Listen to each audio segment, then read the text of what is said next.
This is the Fantasy Football Game Plan, where we talk about fantasy football and the NFL. Okay, now that we got that bug out of the way, we can talk about the COVID crisis in the NFL. Yeah, it's pretty brutal with the amount of players that are getting COVID and what it's doing to our rosters, coupled with just injuries that occur. It's very challenging, I find, coming into playoffs, where like your team could be just diminished. Yeah, I mean that Bucs game last weekend. I mean, for me, I was extremely lucky that I was on a bye for the playoffs, but it was like another body bag game. I mean, one buck after another went down. You know, I got Godwin. I've been riding him for a while. He's completely gone now for the season. Don't know if Evans will play this week. Don't know if I guess Antonio Brown will play. I don't know if Leonard Fournette will play, and it completely dictates how well Brady does. And I mean, you and I have both ridden Brady to the playoffs, and if he can't score the way he's been scoring all season, that's gonna be a huge hit for us in the playoffs. Yeah, it was a strategic move.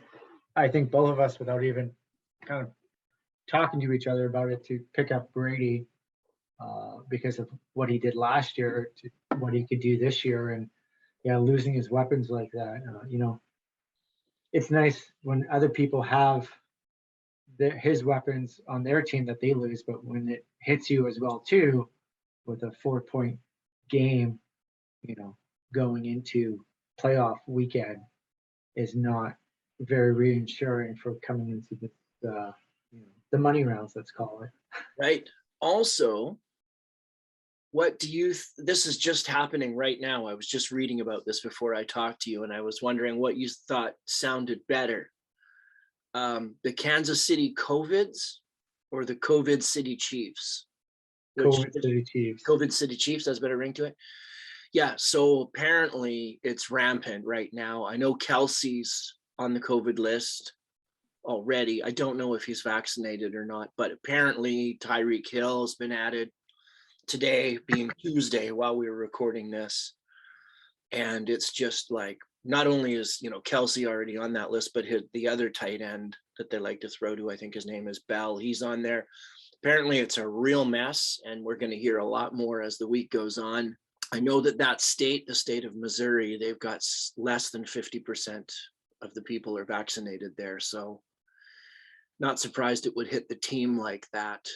But, today we've got a lot of names to recommend to people today, but also keep in mind that everything could change at the drop of a hat, and you need to be checking your roster right before kickoff, every game, because now we're playing games on Tuesday again. I mean, basically you got to be on alert all the time. It's Tuesday and there's 2 games yet to be played, and the next week starts on Thursday. Some injuries to talk about. There are some COVID people that are out that we need to talk about. So this waiver wire is going to be probably the most important of the year to pay attention to and kind of grab, and let's kind of just go through the list. If we're going to start at QBs, let's start at QBs. Okay, well, I'll throw it out so you don't get accused of being a homer, but Goff's certainly looking a lot better lately, and he's available on a lot of waiver wire targets. You can get Goff, and he's playing better every week, so I would put him out there as a QB to pick up. Who do you like? Well, I just want to make a comment about Justin Fields. Okay. Having a target on his helmet. Yeah. In yesterday's game, he got creamed once again in the head. Now, I don't know if you recall, back in August, when Buffalo just took his helmet off and they was like, welcome to the NFL preseason Fields. Yeah. And then Green Bay has hit him like super hard. Pittsburgh has hit him super hard. Minnesota yesterday, just like that guy, like I'm amazed that his head is still on his shoulders. He's also in lineup for probably someone to pick up. But what I saw from him last night, he only started running at the end of the game when it really didn't matter. And, you know, like, I don't know if this is someone to like choose, but like he is out there in a lot of leagues. But the one other person, because we always talk about Teddy Bridgewater, is Drew Lock, because Bridgewater did suffer a concussion as well too. That's sort of a segue towards that, is that Drew Luck is someone that will have, he has great receivers around him. So far, no one is that I know of is COVID, but that could change, like you alluded to. But he's definitely, I think, someone to pick up if you need somebody, like if or Hurts is still hurt, or Mahomes has COVID, or Herbert gets COVID. Like, you know, it's like I don't know how the list goes to continue, because when we start going to running backs, you know, there's the Rams, I mean, Chargers are actually got some COVID numbers as well too, so it's interesting there too. But Drew Luck, I think, is probably my go-to quarterback if needed this week. Yeah, you know, and if Hurts is hurt, I think he is going to play tonight. But if, you know, if COVID comes up or whatever, Minshew is a good play. I mean, there's a good QB. I don't know who he's going to play for next year, but you know, when he has been called upon to play, he's been pretty good. So I'm not saying, you know, go and get him and start him, because I think Hurts is going to play. But there's a guy to keep an eye on if you have Hurts, if you've leaned on him and Hurts goes down before this fantasy playoffs are over.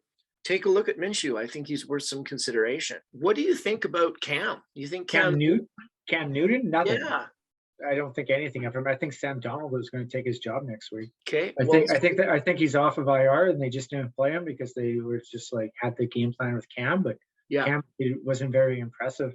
And he was putting his neck out, like he really had no care in his body as a quarterback to like really go on for another year. He's just like, I'm going to put my head down. I'm going to try and get that extra yard. I'm not going to fumble the ball.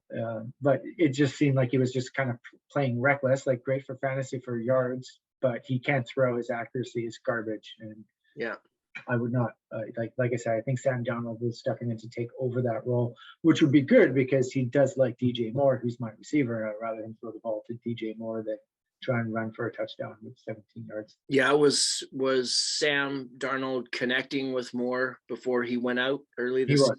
Yeah, they had a good connection going there. Yeah. Okay, well, I just wanted to know what you thought about Cam there, and I heard there was rumblings about Darnold starting, so yeah.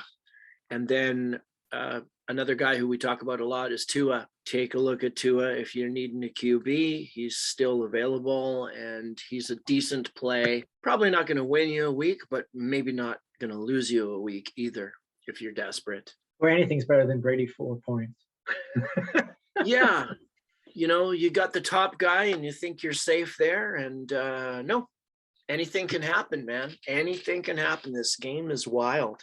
Moving on, speaking of anything can happen, so Fournette, I don't know how bad his injury is, but probably won't be playing for a week or two, I would think. He got spun around like a 360. Yeah. And then he got carted over. He got helped out. Yeah, he got helped out. You know, I think it was a groin or a hamstring or both. You know, it could be on both legs. The splits were ugly. I mean, that would kill me to be in that position. Yeah. So we did see a lot of Rojo after that. Ronald Jones, he's going to be a popular waiver wire pickup this week because he's going to have to take on all that work that Fournette was doing, not only in the running game, but the passing game as well. Yeah. If he can hold on to the ball, maybe he's someone. Because didn't he fumble? You know, I don't know, but they don't really have anybody else. So he's really got to step up. And there, you know, the coach is saying it's his time. Like he just has to do what Fournette did last year. Yeah, and unfortunately, that other back he's out with IR for the whole season. Geronimo, what's his name? Gio Bernard. Yeah, he's gone. So the next man up, I believe, is some guy named Sean Vaughn. Yeah. So I don't even know who that is, but yeah, let's say if Ronald is there and you have budget or you have waiver wires to pick up and you need somebody, pick him up. Now, one other person I want to talk about too is Austin Eckler, potentially being on COVID as well too this week. He could get cleared by the time game starts, but his backup 22, Justin Jackson, is quite a running back, and can definitely fill his shoes, which we saw last week if you watched the game where Eckler was mildly injured and was only playing 50% of the snaps, and they were reserving him too in a lot of the plays. So if there's someone to pick up or keep an eye on, that guy definitely is someone to choose, and pretty much put a big bid on him, or hopefully you're last in your league and you can snag him or something. Yeah, I agree. Last year I was looking for him to do some good things when Eckler was out with a serious injury for most of the season. But unfortunately, Justin Jackson was also kind of dinged up. He was playing through it. But you can see this year he's healthier and he's got his speed back. And yeah, he's a good pickup. Keep your eyes open at game time, see what Eckler's status is. And I agree with you. I think that's a good play. And a similar situation in Cincinnati where you had Mixon go down and his backup is Samaje Perine. Yeah. And it's exactly the same situation. So monitor it carefully. Perine will get work in the passing game and in the running game. If Mixon is out, he'd be a huge pickup for anybody. Yeah, I know I've bashed New York Giants offensive just strategy with the firing and whatever, but that Booker guy is still the best back in that game, but they still want to highlight and call Saquon Barkley a stud. The announcers do, but if you look at the numbers week after week, the Booker, if he hasn't been dropped or you can grab him, he does get better fantasy points than Saquon Barkley. So that is someone to keep an eye out as well too for. Yeah, I don't think I can get him in my league, but I think he's probably available in quite a few. Just a few other names to mention. Amir Abdullah from Carolina. They're often not ahead. They're probably going to be behind this week, but he's getting a lot of reps. He's getting some touches, someone to keep your eye on, but not the same way that Craig Reynolds is someone to keep your eye on. He does. He has a good offensive line in front of him. The whole game plan for Detroit last week was phenomenal. So if they can continue that type of dominance and have established a run game like that with their backup guy, they do get Swift back this week though, supposedly. So what Reynolds is going to do, but the good thing is that Reynolds did get signed to the 52-man roster yesterday. Right. So they stamped him. So that's positive, great news. But yeah, what a treat. It was nice to see somebody who was able to run the ball. The Dolphins game was just entertaining. Like I was just really entertained with Dolphins and Jets because it was just like such a crapshoot. Just so many things were going wrong, so many errors. And it was entertaining football. But Duke Johnson, wow, what a come out play he had. So yeah, definitely, he could help you out if they're going to keep. And he was a big name 3 years ago, when he was playing for Cincinnati. But maybe he just kind of fell through the cracks, and maybe this Dolphins team that's on a surge is a good place to pick up. Just got to see who they're playing this week. I remember him with the Texans quite a bit. Yeah, that's the team. Sorry, yeah, Duke Johnson. Yeah, and he was a good player, but he just never sort of took over that job, and eventually he played his way out of there. But he sure had a big game last week. So, I mean, I don't know week to week, what's Gaskin's status, and then they've got the other guy, Philip Lindsay. They picked him up. He's in Miami, but he's been in COVID. I think you have to watch that backfield. But I mean, if you picked up Duke Johnson and played him, man, did he ever win your week for you? Yeah, like I said, he could be out there. So someone that you may be able to sneak in without Yeah. someone else noticing what he actually did. So just one of those key ones to slide in there. Yeah. Yeah. Okay. Well, there's a lot of names on my receiver list this Well, week. good, because there's a lot of receivers that are dead. Yeah. And I thought I would go through, and even though there is a lot of names, I thought I'd name some of them because of the COVID situation, like we were talking about. I think you got to be aware of all these guys. Just see right before game time if you can scoop one of these guys. If you lose someone to COVID, I think the top guy right now has got to be Amon-Ra St. Brown. He's getting huge amount of targets. He's the number one there. The Lions are playing better. He's available in a lot of leagues. Yeah, and there's also Reynolds too, that's catching pretty much a similar amount of footballs too. So it's a toss-up. Those two guys could win you your week, especially with the situation that you're dealing with, wide receivers being injured or being on COVID. So yeah. maybe this is the week you look at the Lions to say they're worthy of moving up. Yeah, and Hawkinson's out, so those balls have got to go somewhere else. The tight end, Hawkinson. Yeah, he decided to go for hand surgery. Okay, so another name that's coming up big is Russell Gage. He's probably available in a lot of leagues. He's been catching a lot of balls. There's no Calvin Ridley. I think the production to Patterson has gone down a little bit, and I think Gage is getting some of those receptions in his stead. Yeah, he's not lining up as receiver, so he's not being that flex, or they've kind of moved away from the flex. But Matt Ryan, Matty Ice, he's very unpredictable as a quarterback. I don't know about the Falcons. It's very tough to watch that football team. Yeah, agreed. But another guy who's been given a huge opportunity with the Emmanuel Sanders injury and a team that doesn't really run the ball very much and they throw a lot.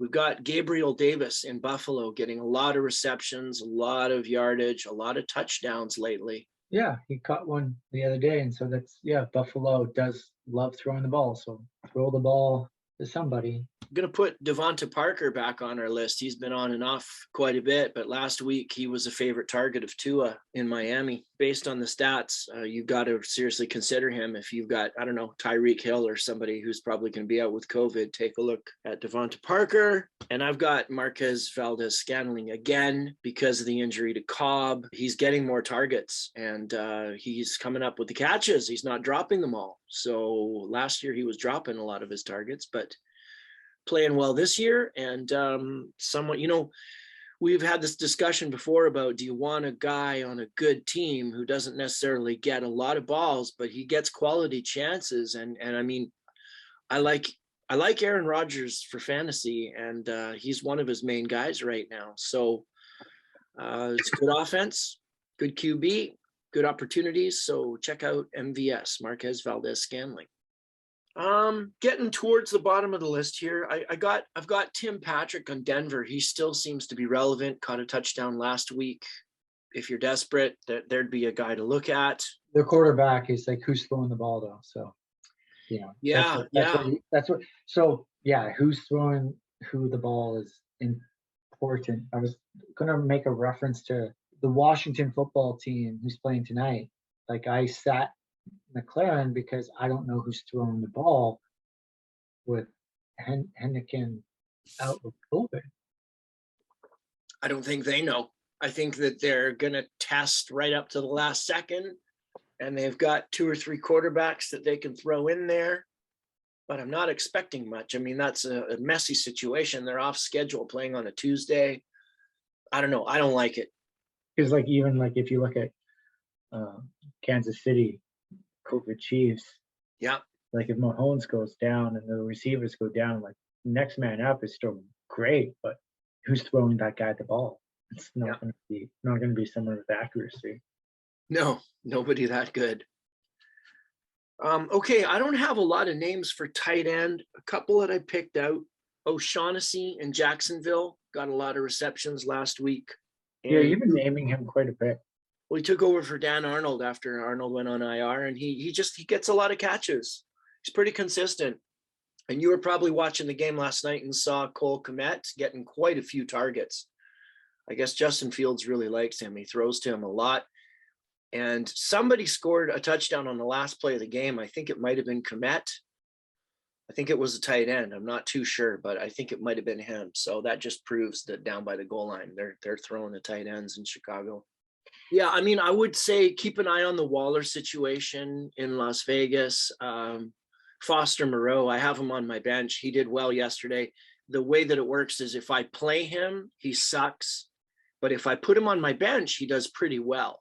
You know what was actually refreshing is that last week we had a big diss about our tight end situation and the guys not living up to their names. But Kittle really did come out last week, and same with Andrews. So maybe they were listening to this podcast and were like those two guys in Canada of telling everyone that, you know, they're not doing well. And then maybe they pulled up their jock straps and decided to play some football this past weekend.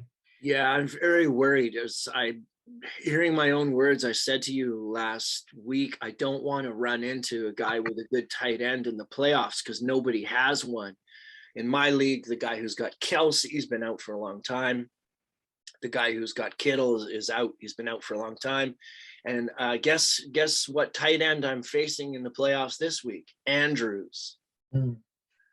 So I'm very worried about that. Hey, we didn't talk about the Baltimore quarterback, Huntley or whatever. If Jackson can't make it, he looks really good. He's the same player.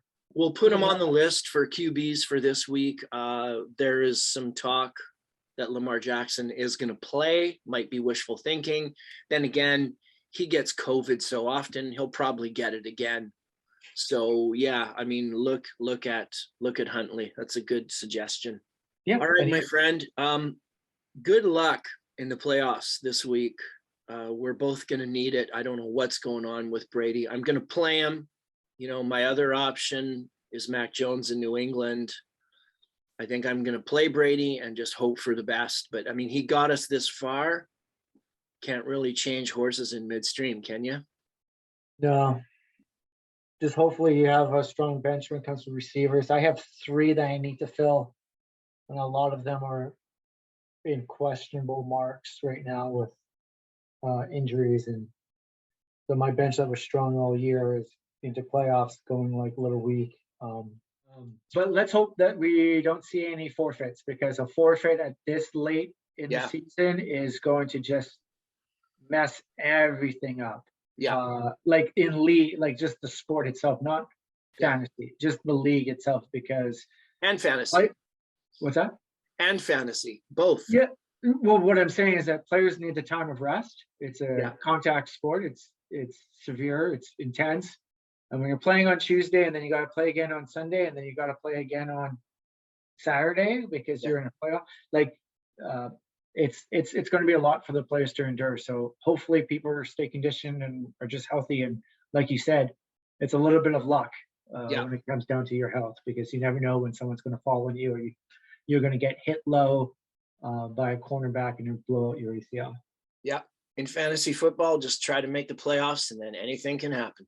Yeah. Look at your waiver wire and pay attention to that 10 o'clock or 1 p.m. start, depending on if it's what day of the week it's on. Right. And play your late players in the flex spot so you can replace them with different positions. Yeah. And then making sure that you don't place your number 1 spot on a Monday game, because if that person's out, like the guy that I'm playing, maybe playing next week has Hurts, but he's like questionable. Yeah. You know, like it's just kind of like you're riding your whole, I would probably would have put in another quarterback and just make sure that, those points were at least given to me, even if it was Brady at 4, like having a 0 is playing Mac Jones. Right. Okay, good luck. We'll chat next week, and hopefully we'll still both be in it. Yes, I hope so too. So enjoy your week and enjoy the 2 football games on Tuesday. Okay, you too. Okay, bye-bye. Bye.